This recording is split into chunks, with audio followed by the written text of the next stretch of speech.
ഇതാണ് മലപ്പുറം ജില്ലയിലെ നിലമ്പൂരിലെ തേക്ക് മ്യൂസിയം. 1995 സ്ഥാപിതമായതാണിത്. കേരള വനം വകുപ്പാണിത് നിയന്ത്രിച്ചുകൊണ്ട് പോവുക.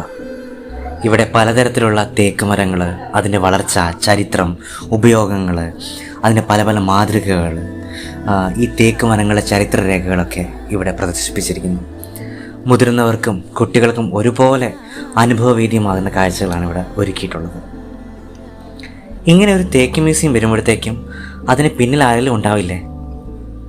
ബ്രിട്ടീഷ് ഭരണാധികാരിയായിരുന്ന HV കൊണോളിയാണ് 1846 അന്നത്തെ കളക്ടറുടെ മേൽത്തോട്ടത്തിൽ ഒരു തേക്ക് തോട്ടം തന്നെ വെച്ച് പിടിപ്പിച്ചു. ഇവിടെ തന്നെ ലോകത്തിലെ ഏറ്റവും പഴക്കമുള്ള തേക്കുകളുമുണ്ട്. കന്നിമാരി എന്ന് പറയുന്ന ഒരു പ്രത്യേക ഇനം തേക്കും ഇവിടെ സംരക്ഷിച്ചു പോരുന്നു.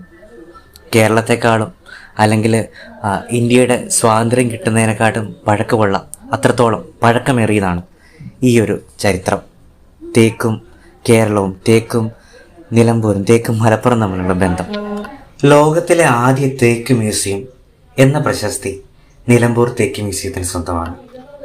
രാവിലെ 10 മണി മുതൽ വൈകുന്നേരം 5 മണി വരെയാണ് ഇവിടുത്തെ പ്രവേശന സമയം.